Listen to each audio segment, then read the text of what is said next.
الرحيم والصلاة والسلام على رسول الله وعلى آله وصحبه ومن والاه أما بعد. صلاح al-Ummah fi Ulu al-Himma, and this is the second chapter, talking about the da'wah and the importance of the da'wah, and inspiring from the first generation, Ridwanullahi ta'ala alayhim, guided and led and taught by the Prophet sallallahu alayhi wa sallam in the way of the da'wah. So these truly from which start the element of one journey as a believer to Allah subhanahu wa ta'ala, seeking the pleasure of Allah subhanahu wa ta'ala. Because one's action in his life, it's not restricted to the prayer or to coming to the masjid or to the dua only, without being serving a whole perspective, which is the perspective of how to get saved to Allah subhanahu wa ta'ala, including one's striving in this daily life and one concern of everything that happened around, as you see in it, into the crisis that we are going through these days. And Aisha radiallahu ta'ala anha, look, the example of the great companion Ridwanullahi ta'ala alayhim, starting with the Prophet sallallahu alayhi wa sallam. In this hadith narrated by Aisha radiallahu ta'ala anha, قالت لما اجتمع أصحاب النبي صلى الله عليه وسلم وكانوا 38 رجلا. When the companion of the Prophet sallallahu alayhi wa sallam, they gathered, there were 38 men, 38. And they were, subhanallah, about to go to have the open da'wah. So to identify who they are, and to, call, openly for the message of the Islam. Abu Bakr radiallahu ta'ala anhu, he was insisting on the Prophet sallallahu alaihi wasallam to come openly, to just show ourselves to the world, because the secret da'wah at this, at this level, all they were gathering and making, like spreading the word in a very secretive way, to contain the in a way how to not face the persecution or the ugly reaction of the people of Quraysh. They came to a time where they want to go to the next step. So Abu Bakr radiallahu ta'ala anhu was insisting on the Prophet sallallahu alaihi wasallam to make the dhuhur. The Prophet ﷺ said, قال يا أبا بكر إن قليل, still like few in number. فلم يزل أبو بكر يلح حتى ظهر رسول الله صلى الله عليه وسلم. Still insisting Abu Bakr radiallahu ta'ala anhu. And the drive of Abu Bakr is the love of Islam, is the love of the deen of Allah subhanahu wa ta'ala. This is the high spirit. This is the high spirit of Abu Bakr radiallahu ta'ala anhu. Now, when someone he has or she has this high spirit, whatever they encounter in the sake of Allah subhanahu wa ta'ala, how they're going to be receiving it, how they're going to be, embracing it. Someone, for example, went in the sake of Allah and he gets hurt. How a person is going to be embracing this hurt? He's going to say, oh yeah, Allah, I did this for your sake and this is what happened to me. This person is not a believer in the first place. Or someone, for example, he might have, subhanAllah, going just, to guard and check, and he got a bullet and he died. They say, subhanAllah, he didn't do anything. Why, God, he died? Well, this is, subhanAllah, things that people, they might comment in things without knowledge, but this comment really reflecting that they do not have Iman, but reflecting also they have a crisis in their structure of the Iman, and ignorance and lack of knowledge. Because if you do not look at the perspective from eyes, the sight of from the eyes of the revelation, then we'll be totally lost. Especially I'm emphasizing on this because of what we are going through these days. So they came out, وَتَفَرَّقَ الْمُسْلِمُونَ فِي نَوَاحِ الْمَسْجِدِ. All the believers, they went, Muslim, they've been spread in the area of the masjid. We're talking about the Kaaba here. The Kaaba and the courtyard of the Kaaba at the time, that was the main, place where everybody would come to visit, and the whole houses around the Kaaba. So the center, it was the Kaaba. It was like the main place where people they gather and where the leader they will be there. So to be there, everybody will see them. So everyone went into the area of the Kaaba, but everyone chose the part where his own clan will be sitting around. So the clan will be the tribe. So we have here a social order in which the people are still, defended and protected by their own clan, despite the fact that they don't share the same faith. Like Banu Hashim, they've been protecting the Prophet ﷺ, even though they didn't share his faith. But they help him. Why? Because this is social order, and this is what is in tradition and the custom. If he is one of us, everyone will rush to protect him. So every one of the believer, he came in, when they spread, they stood by around their clan. So if something's going to happen, nobody from those clans will jump against them, because we are supposed to protect you, so we cannot go against you despite the fact you are not following our deen. So فكان أول خطيب دعا إلى الله ورسول الله صلى الله عليه وسلم أبو بكر. Abu Bakr, subhanallah, he stood and the Prophet صلى الله عليه وسلم sitting down. And he started to call to Allah subhanahu wa ta'ala. So imagine, the first student standing, Abu Bakr radiallahu ta'ala. وثار المشركون على أبي بكر وعلى المسلمين. So the subhanallah, their reaction was rebelling, attacking Abu Bakr and all the Muslims. فضربوا في نواحي المسجد ضربا شديدا. They're being beaten, persecuted. And Abu Bakr not only was beating, he was, subhanAllah, they've been stepping on him, on his face. وضرب ضربا شديدا ودنا منه الفاسق عتبة ابن ربيعة. The wicked, the criminal Utbah ibn Rabi'ah came and he took, subhanAllah, his shoes and he started to hit Abu Bakr on his face with his shoes. Imagine, it's not the face, it's the shoes, so it's like stronger. وَيُحَرِّفُهُمَا لِوَجْهِ. Every time Abu Bakr want to, move his face, he will go to hit him on his face. وَنَزَى عَلَى بَطْنِ أَبِي بَكْرٍ. And then he put his knees and he get on top of Abu Bakr, on top of his belly, and continuing hitting Abu Bakr. So this is, dear brother, true stories, to see the real, striving that the companion and the hardship that they went through. وحملت بنو تيم أبا بكر في ثوب حتى أدخلوه منزله. Now Abu Taym are the tribe, when they saw such a thing, they attack to stop, because this Abu Bakr is one of them. So they took him, in a piece of cloth, helping him, to carry him, till they get him to his house. And nobody from the people around has any doubt that Abu Bakr already died. ولا يشكون في موته. ثم رجعت بنو تيم فدخلوا المسجد وقالوا والله لئن مات أبو بكر لنقتلن عتبة بن ربيعة. So Abu Taym, this is the part of the retaliation and revenge. They said, if Abu Bakr died, we're going to kill Utbah ibn Rabi'ah. So he's from our tribe. He's like violated our code of customs and mores. Then this is our reaction. Not because he killed a believer, because he killed one of them.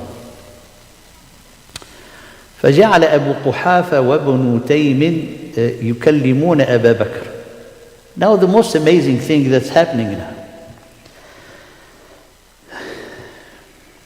His father, Abu Quhafa, and group from his tribe, Banu Taym, they start to talk to Abu Bakr. And he, subhanAllah, is like unconscious. Then when he came back, subhanAllah, to his conscience, he only spoke in the end of the day. Spoke in the end of the day. He was, subhanAllah, out of this world for a whole day. He spoke at the end of the day. What the first thing Abu Bakr said? قال ما فعل رسول الله. What the Prophet ﷺ had done. So subhanAllah, this is the high spirit that we're talking about. How much you truly love the Prophet ﷺ. I mean, a man about, very close to death, and then the first thing he uttered after this long, subhanAllah, period being in conscience, the first thing that he asked about the Prophet ﷺ. To the point that his father and the people around him, they get so mad, they left him. because we are caring about you and you're talking to us about the person who are causing all this problem for them, who is Muhammad sallallahu alayhi wa sallam. قال فمسوا منه بألسنتهم وعذلوه. I mean, they criticize him, they were like, what are you talking about? So they thought like this is nonsense what you're talking, and they left him. ثم قاموا وقالوا لأمه أم الخير انظري أن تطعميه شيئا أو تسقيه. So they said to his mother just to try to feed him something or have him just so he can survive. فلما خلت به ألحت عليه وجعل يقول. When she was by herself with him, she trying to help him.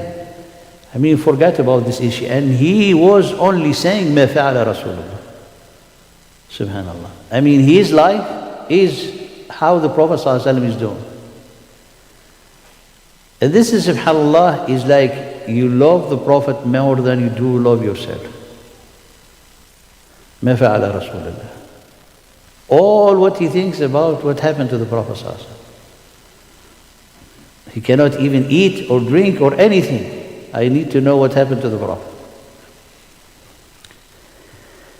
فقالت والله ما لي علم بصاحب. Well, he said, Wallahi, I don't know anything about this friend of yours. He said, اذهبي إلى أم جميل بنت الخطاب فاسأليها. Go to Jamil, the sister of Umar ibn al-Khattab, ask her, because she is a believer with her husband Zayd, not Zayd, Abdullah ibn Zayd. فاسأليها, ask her. فخرجت الخير, the mother of Abu Bakr, and went to Jamil. She said, Abu Bakr radiallahu ta'ala, he asking you about Muhammad ibn Abdullah. And it's secret between them. Nobody knows. He's supposed to say, where's Muhammad sallallahu alayhi wa sallam? And she said, which is the code that they had, قالت, I do not know this Abu Bakr and they don't know Muhammad. قالت لا أعرف أبا بكر ولا محمد بن عبد الله. But if you want, I can come to you. I mean, I don't mind helping you. And then when she came, Jamil, when she saw Abu Bakr, the way that he's been beaten, and his face changed, you cannot even recognize him because he's puffed, and subhanallah, all bleeding. قالت, she started to scream. She started to scream. قالت والله إن قوما نالوا هذا منك لأهل فسق وكفر. Whoever who did this for you are people of wickedness and disbelief and transgressor. I ask Allah subhanahu wa ta'ala that He will do the retaliation, He will retribute for you subhanahu wa ta'ala. ينتقم منه لك. So what Abu Bakr is going to say? What happened to the Prophet? Talk about me things, I mean, I'm dying. What happened to the Prophet? So she said, هذه أمك تسمع. She said, your mother is listening. This is a secret. قال فلا شيء عليك منها. Don't worry about it. Just let me know. فقالت قال فإن لله علي ألا أذوق طعاما ولا أشرب شرابا أو آتي رسول الله. He said, she said first, when he said, my mother said, don't worry about it. She said, هو سالم صالح, sound and safe. She said, where is he? She said, in where they gathered, Dar al-Arqam ibn Abi al-Arqam. قال, by Allah, I will not take any sip to drink or any bite to eat till I see the Prophet. That's why Siddiq, that he's the best friend of the Prophet ﷺ. And the Prophet ﷺ, he said, if I was going to take a friend, I would have taken Abu Bakr as a friend. But your friend, your sahib, your companion is the friend of Allah, Khalilullah subhanahu wa ta'ala.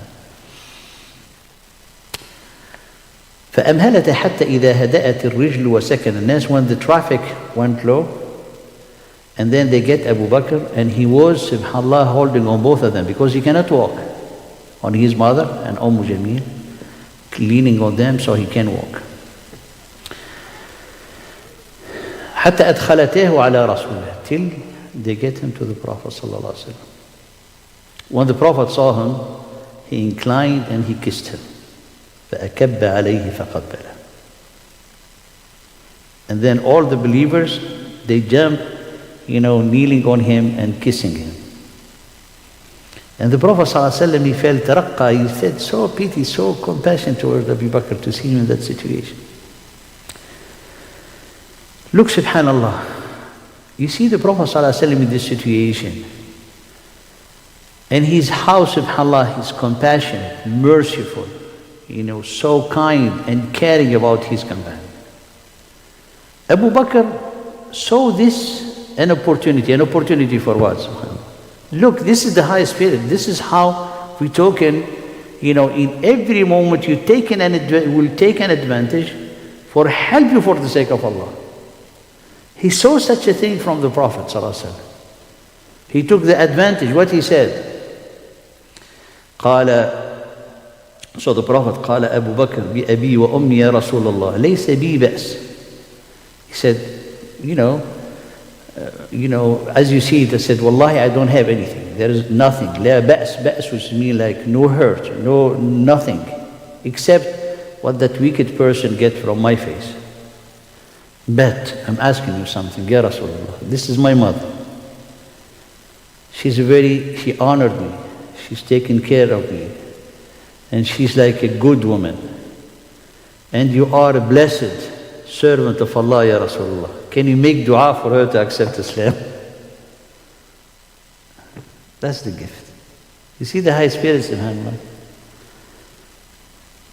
When people, subhanAllah, someone like almost dying, he wants everybody to take care of them. He still, what do you want to eat? He said, and he gets like a big menu to feel like, very spoiled. SubhanAllah, Abu Bakr, which is good, it's not haram, but Abu Bakr radiallahu ta'ala anhu, that was his concern. That's all what is in his heart. In this condition, in this very, subhanAllah, great opportunity, the Prophet is here and my mother is here. And it happened that she met the Prophet ﷺ the first time. Then, Ya Rasulullah, your dua is Mubarak. قال عسى أن يستنقذها بك من النار. May Allah subhanahu wa ta'ala make you a mean to save my mother from hellfire. قال فدعا لها رسول الله صلى الله عليه وسلم. The Prophet صلى الله عليه وسلم make dua for Allah to open her heart to Islam, and then he called her to Islam, and she accepted Islam. وأقام مع رسول الله في الدار شهرا وهم 39, and he stayed with the Prophet ﷺ whole month in that house, and there were 39 persons. So this is, subhanAllah, the state of Abu Bakr in his journey to Allah subhanahu wa ta'ala, and the high spirit that drive in him, to be always closer, to spread the word of the good. That's why when you have your heart, this high spirit, nothing can stop you, nothing can betray you, nothing can deceive you, because you understand. And then whatever you see around you, you will understanding why it's happening, because these are, as Allah subhanahu wa ta'ala, or Abu Bakr said, these are wicked people.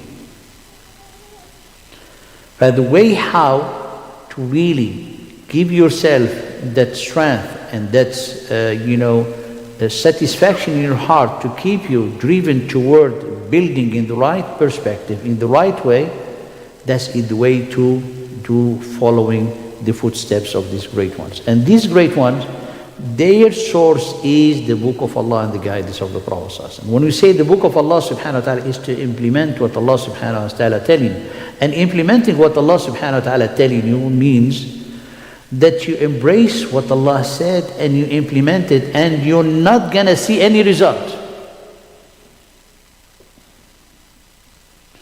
Now with a lot of emotion, we say like the people of Gaza, they have an opportunity to defeat Israel. Tell me, what if they don't defeat it? That Allah failed them? No, Allah didn't fail them. Allah will never fail. However, that resistance, that patience, that perseverance, remember, Nuh alayhi salam has been asking Allah to help him. Allah subhanahu wa ta'ala answered his dua when it came the time after 950 years. 950 years. He's been mocked, ridiculed.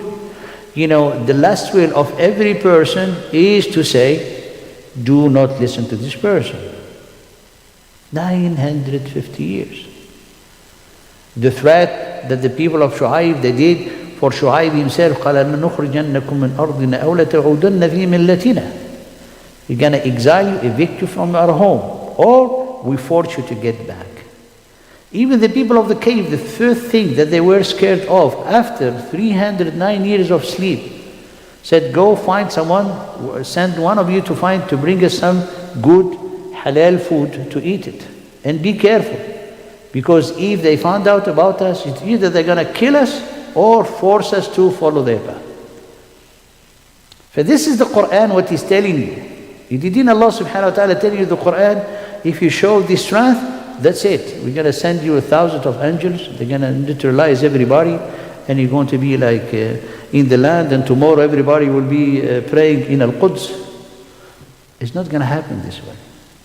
Why? Because we do not have still that drive and that high spirit which is founded on the true element of Iman. We don't have it. We need to be very, frank with ourselves. Because Allah subhanahu wa ta'ala will never change our condition till we change ourselves. So the best thing to help our people is look within yourself. Yeah, you can go to rallies and everything. You can just make your voice to be heard. But we know the rallies that never change anything, right? They don't.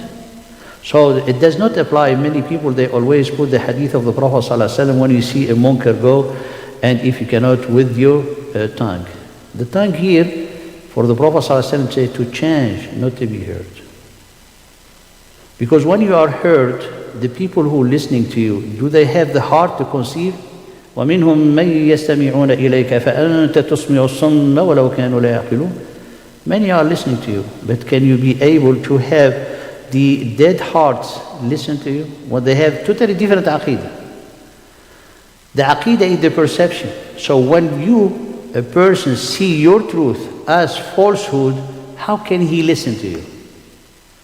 You will see it's good that he's not reacting badly to you and let you scream the way you want.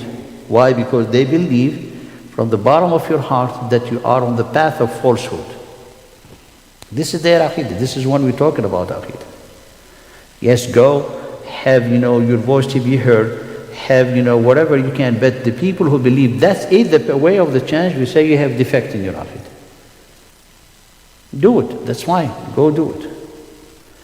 But it's not the mean to change.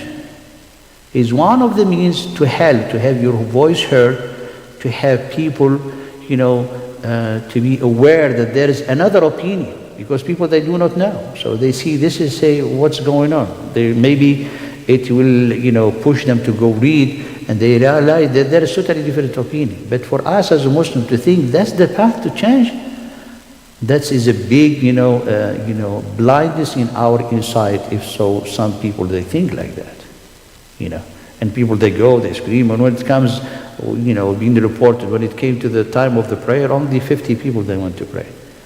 So the one that you call in Allah subhanahu wa ta'ala, how He will listen to you when you don't even care about the prayer that Allah obligated on you?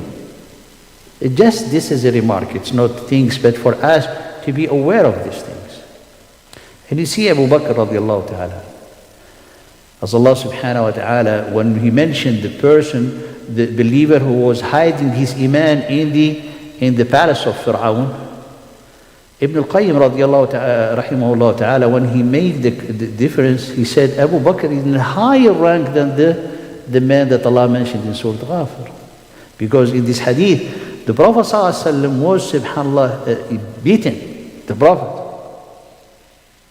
till he fainted. Can you imagine the Prophet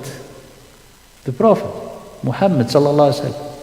Hadith Anas ibn Malik, لَقَدْ ضَرَبُوا رَسُولَ اللَّهِ مرة حتى غشي عليه. Abu Bakr stood and he started to scream, قال ويلكم أتقتلون رجلا أن يقول ربي الله. Woe to you, are you going to kill a man who's just saying my Lord is Allah? This is exactly what the mu'min in Surah Ghafir he said. فقالوا من هذا? He said, who's the guy, who's the one who's speaking? فقالوا أبو بكر. So they left the Prophet and they attacked Abu Bakr. فنسأل الله سبحانه وتعالى أن يثبتنا على الصراط المستقيم وأن يفقهنا في الدين. May Allah subhanahu wa ta'ala give us the right understanding of the deen, so we'll be able to develop the right element of faith in our heart to illuminate our insight and open our eyes and open our ears to really do the firm step toward our changing ourselves so our condition will be changed. Jazakumullah khairan wa barakallahu feekum. If you have any question, but the halaqa ended here. Barakallah.